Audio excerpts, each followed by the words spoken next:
बिस्मिल्लाहिर्रहमानिर्रहीम। Example number 3 करेंगे, exercise 7.4 से रिलेटेड है।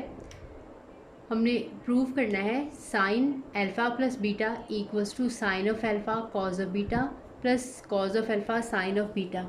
ये थ्योरम हमने पहले भी प्रूव किया हुआ है, लेकिन इस चैप्टर में हम इसको वेक्टर्स की हेल्प से प्रूव करेंगे। तो हमने पहले भी एक एग्ज़ाम्पल की है, उसमें हमने कॉज वाला जो है वो किया था। बिल्कुल वो भी इसी टाइप से ही आपने कंपोनेंट्स लेने थे, ऐसी ही डायग्राम बनानी थी। उसमें हमने cos of alpha plus beta और cos of alpha minus beta वाले हमने फार्मूला यूज़ किए थे, डॉट प्रोडक्ट यूज़ की थी। और इसमें हमने साइन वाला फार्मूला जो है वो क्योंकि प्रूव करना है, तो इसमें हम क्रॉस प्रोडक्ट लेंगे। बाकी जो है ये वही क्वेश्चन है, उसका भी मैं लिंक इसकी डिस्क्रिप्शन में साथ ही दे दूँगी। दोनों हम एक ही वे में कर सकते हैं। उसमें जो एग्ज़ाम्पल थी वो अल्फ़ा माइनस बीटा वाली दी हुई थी, इसमें cause sign alpha plus beta वाली दी है। ठीक है, सिर्फ प्लस माइनस वालों में जिस कंपोनेंट्स का डिफरेंस आएगा, बाकी जो है उसी तरह से ही होगा। साइन वाले में हम क्रॉस प्रोडक्ट ले लेंगे और कॉज वाले में हम डॉट प्रोडक्ट लेते हैं। तो पहले डायग्राम बना के थोड़ा सा एक्सप्लेन कर देती हूँ, फिर से उसके बाद फिर हम इसके प्रूफ की तरफ चलेंगे। एक्स एक्सिस ले लेते हैं और ये वाई एक्सिस है। ठीक है, और एक हमने वेक्टर लेना है ओ ए और एक वेक्टर लेना है ओ बी, और ये वेक्टर हमने यूनिट वेक्टर्स लेने हैं, यानी इनकी लेंथ जो है वो यूनिट लेनी है। ए ये ओरिजिन है और यहाँ पे हमने ले लिया बी, दोनों की लेंथ जो है वो 1 है। सपोज करना है कि जो ओ ए वेक्टर है वो एक्स एक्सिस के साथ अल्फा एंगल बना रहा है, और जो ओ बी वेक्टर है ये बीटा एंगल बना रहा है एक्स एक्सिस के साथ। ठीक है, ये आपने ऊपर लिया है फर्स्ट क्वाड्रेंट में, और ये नेगेटिव है, नीचे की तरफ आ जाएगा। देखिए ये इसकी डायरेक्शन ये है। अगर यहाँ पे आपने नेगेटिव वाला प्रूफ करना होगा, फार्मूला माइनस वाला प्रूफ करना होगा, तब हम दोनों जो है वो ऊपर ही लेंगे एक्स एक्सिस से। ठीक है, और उनका आपस के एंगल जो है अल्फा माइनस बीटा हो जाते हैं। और अगर आपने प्लस वाला फार्मूला प्रूफ करना होगा, तो हम अल्फा को ऊपर लिखेंगे और बीटा को हम नीचे लिखेंगे। ठीक है, तो क्योंकि ताकि इनका आपस का जो एंगल है यहाँ से ए से बी तक का टोटल एंगल जो है अल्फा प्लस बीटा आ जाए। लिख लेते हैं थोड़ा सा, साथ में जो आपने डायग्राम बनाएंगे उसको थोड़ा सा एक्सप्लेन भी कर दिया करें। Let O A and O B be unit vectors. Unit vectors हम इसलिए लेते हैं, हमें आसानी हो जाती है क्योंकि हमें इसकी लेंथ जो है वो 1 है। Be unit vectors in x y plane, और एक्स वाई प्लेन में जब भी हम कोई चीज़ लें तो उसके 2 कोऑर्डिनेट्स होंगे, एक एक्स कोऑर्डिनेट होगा और एक वाई कोऑर्डिनेट होगा। Making angle alpha and negative beta. ठीक है, ये नेगेटिव इसलिए लिखा है क्योंकि ये अपोजिट डायरेक्शन में है, इसलिए ये नेगेटिव बीटा हो जाएगा। With the positive x axis respectively. Respectively mean bill तरतीब, यानी जिस तरतीब से ऊपर बात की गई है अल्फा और बीटा की, ओ ए की बात की है तो उसका एंगल अल्फा है, और ओ बी की बात की गई है तो इसका एंगल जो है वो नेगेटिव बीटा है। सो दैट जो एंगल है ए और बिटवीन बी के बिटवीन, यहाँ से लेके यहाँ तक का जो टोटल एंगल है A O B is equals to alpha plus beta. जैसे सपोज करें ये ऊपर को 30 का एंगल बन रहा है, नीचे जो है ये 40 का एंगल बन रहा है, तो इनका जो आपस का एंगल है 30 प्लस 40 करेंगे तो ये वाला टोटल एंगल यहाँ से यहाँ तक बनेगा। तो ए और बी जो है ये अल्फा प्लस बीटा आ गया। अब हमने इनके कंपोनेंट्स हमने लिखने हैं। ओ ए है, अब देखें किसी भी वेक्टर के एक्स और वाई जो हमने कंपोनेंट्स लेने होंगे, तो हम क्या करते हैं, ये वाला वेक्टर की लेंथ इनटू जब इसका x कंपोनेंट लेना होता है तो कॉज ऑफ थीटा, ये आपने पढ़े हुए कि x is equals to r cos of theta और y is equals to r sine of theta होता है। ठीक है, किसी भी वेक्टर को x और y कंपोनेंट में रिजॉल्व करना हो तो हम ये फार्मूला यूज़ करते हैं। अब r जो है उसी वेक्टर की लेंथ होती है, यानी अगर हम इसमें बात करेंगे OA की बात, तो r जो है वो एक्चुअली OA की लेंथ है, और जो थीटा है वो ये वाला एंगल है इन दोनों के जो बिटवीन है, यहाँ से लेके यहाँ तक का एंगल, इसमें अल्फा है, ये मैंने जनरल आपको थीटा लिख दिया है। अगर हम बात करेंगे OB वेक्टर की तो एंगल जो है हम नेगेटिव बीटा लगा लेंगे दोनों थीटा की जगह पे, और r जो है वो OB की लेंथ आ जाएगी। क्योंकि हमने दोनों यूनिट वेक्टर्स लिए हुए हैं इसलिए जो है इन दोनों में OA और OB की लेंथ जो है वो 1 ही आ जाएगी। तो इसका जो x कंपोनेंट आ जाएगा वो आ जाएगा 1 कॉज ऑफ अल्फा, यानी कॉज ऑफ अल्फा 1 लिखने की जरूरत नहीं है। x कंपोनेंट के साथ हम i लगाते हैं और इसके y कंपोनेंट के साथ हम j लगाते हैं, वो आ जाएगा साइन ऑफ अल्फा और साथ में आ जाएगा j।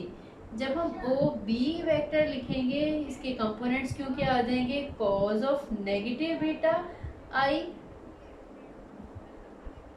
Plus sine of negative beta जे।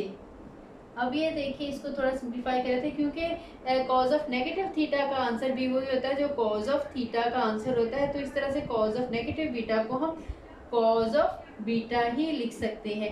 लेकिन अगर साइन ऑफ नेगेटिव थीटा हो तो इसका नेगेटिव जो है ये बाहर आ जाता है, इसलिए मैं साइन ऑफ नेगेटिव बीटा को नेगेटिव साइन ऑफ बीटा लिख देती हूँ। ठीक है, साथ में इसके साथ आई आ जाएगा और इसके दूसरे कंपोनेंट के साथ जे आ जाएगा। साथ में आप जस्टिफिकेशन लिखने चाहे कि cos of negative theta cos of theta ही होता है, जबकि sine of negative theta negative sine of theta होता है। इसके बाद हम इनकी क्रॉस प्रोडक्ट लेंगे, OB की क्रॉस प्रोडक्ट लेंगे OA के साथ।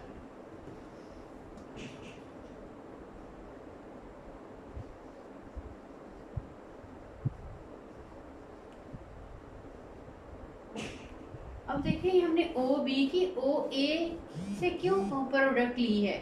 ठीक है, अब OB की OA के साथ प्रोडक्ट अगर हम ऐसे करेंगे OA क्रॉस OB तो आंसर तो उससे भी आ जाएगा, लेकिन देखिए इसमें डायरेक्शन जो है इसकी जो है वो पॉजिटिव ही रहेगी। यहाँ से अगर हम लेंगे राइट हैंड रूल से हमारा पड़ेगा x से y की तरफ जो है रोटेशन वही वाली हम ये, क्योंकि जो हमारी डायरेक्शन होती है वो पॉजिटिव डायरेक्शन होती है, इसीलिए हम OB से OA की तरफ ले रहे हैं। ठीक है, अगर हम OA से OB की तरफ लेंगे तो फिर जो हमारा वेक्टर आएगा वो बैकवर्ड आएगा, उसके साथ नेगेटिव जो है वो k आ जाएगा जो यूनिट वेक्टर क्रॉस प्रोडक्ट में लगाते हैं। अगर हम OA से OB से OA की तरफ अगर हम लेंगे क्रॉस प्रोडक्ट तो अब जो हमारा यूनिट वेक्टर आएगा वो पॉजिटिव k, क्योंकि इसका जो आंसर है वो पॉजिटिव z एक्सिस के अलॉन्ग आएगा, इसलिए हम इसको जो है डॉट प्रोडक्ट हो तो आप OA लिख लें पहले या OB लिख दें, एक ही बात है। लेकिन जब हमने क्रॉस प्रोडक्ट लेनी हो तो फिर हमें इसकी डायरेक्शन का ख्याल रखना पड़ता है कि हम किस वेक्टर को पहले लिखेंगे और किस वेक्टर को बाद में लिखेंगे। तो हम इसलिए OB ताकि पॉजिटिव हमारा रहे OB पहले लिख रहे हैं और OA को हम बाद में लिख रहे हैं। इनकी क्रॉस प्रोडक्ट लेंगे तो इनके कंपोनेंट की क्रॉस प्रोडक्ट ले लेते हैं, that is cos of alpha I plus sin of alpha j, dot product आ जाएगी, साथ में आ जाएगा cos of beta I minus sin of beta j। अब इनके क्रॉस प्रोडक्ट हम पूरा वो डिटर्मिनेंट की फॉर्म में लिखेंगे और उसको ओपन कर लेंगे, तो वो मैं आपको बता देती हूँ। इसको ऊपर से रेज कर लेते हैं थोड़ा सा, क्योंकि नीचे पूरा नहीं आएगा, थोड़ी सी जगह है।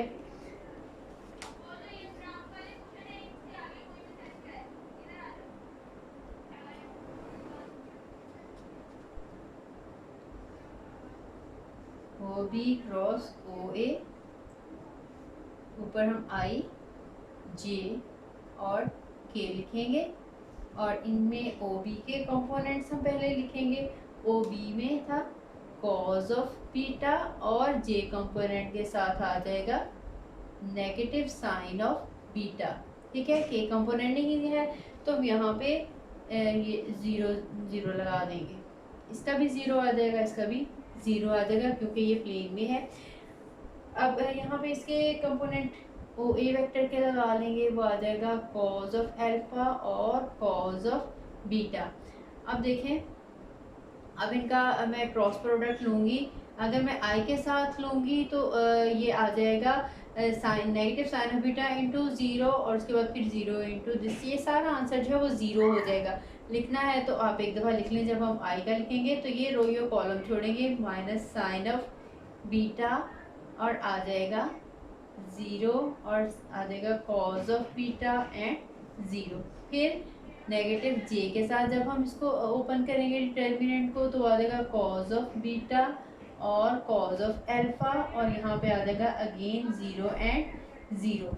और जब हम इसको इसका के कंपोनेंट के साथ ओपन करेंगे तो ये आ जाएगा प्लस के कॉज ऑफ बीटा और इस साइड पे आ जाएगा माइनस साइन ऑफ बीटा, ये कॉज ऑफ एल्फा और आ जाएगा साथ में साइन ऑफ एल्फा। अब देखें ये डिटर्मिनेंट ज़ीरो हो जाएगा। ठीक है, इनकी जब हम क्रॉस प्रोडक्ट लेंगे ये ज़ीरो हो जाएगा, ये वाला भी जब मैंने क्रॉस प्रोडक्ट इनकी जब इनको डिटर्मिनेंट इनका ओपन करेंगे कॉज ऑफ बीटा ज़ीरो के साथ मल्टीप्लाई होकर ज़ीरो हो जाएगा, यहाँ पे कॉज ऑफ एल्फा भी ज़ीरो हो जाएगा। तो ये दोनों कंपोनेंट जो है वो ज़ीरो हो जाएंगे, जस्ट हमारे पास के कंपोनेंट आ जाएगा। के कंपोनेंट के साथ हमारे पास आ जाएगा कॉज ऑफ बीटा और साइन ऑफ एल्फा और फिर कॉज ऑफ एल्फा और नेगेटिव साइन ऑफ बीटा।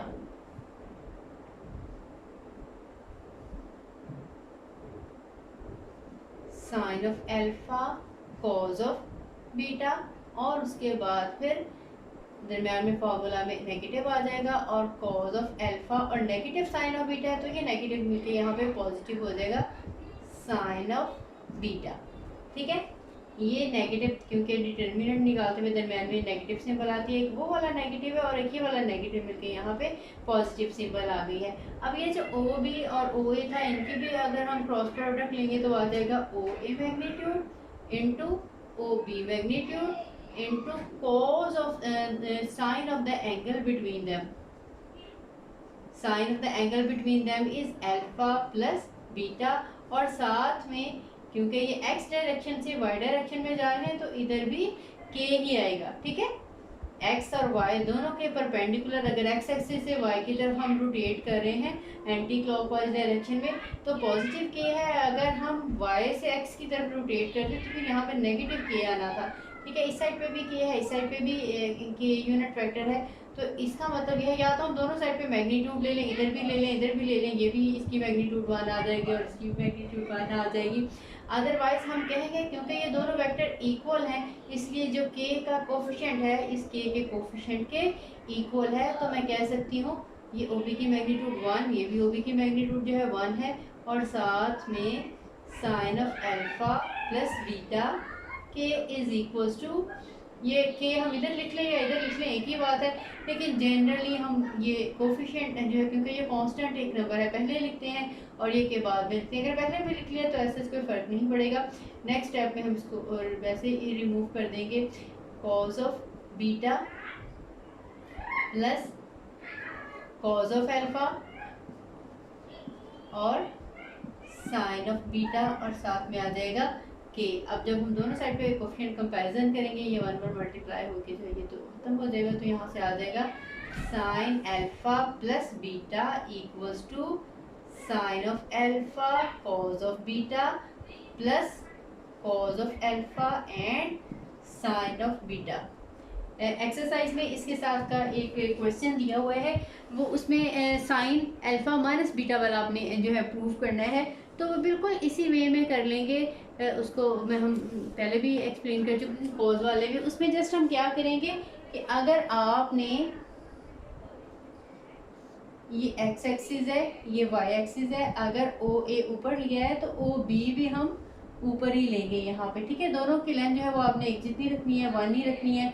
अब इसका एंगल अल्फा है, ये वाला एंगल बीटा है, तो अल्फा प्लस बीटा दोनों के जो दरमियान वाला एंगल है यहाँ से यहाँ तक, ये अल्फा में से बीटा सब्ट्रैक्ट करने से आएगा, ठीक है। उससे इसके कंपोनेंट आ जाएंगे कॉज ऑफ अल्फा और साइन ऑफ अल्फा, और इसके आ जाएंगे cos of beta and sine of beta, ठीक है। और बाकी सारा इसी तरह से हम क्रॉस प्रोडक्ट लेंगे, सिंप्लीफाई करेंगे तो अल्फा माइनस बीटा वाला फॉर्म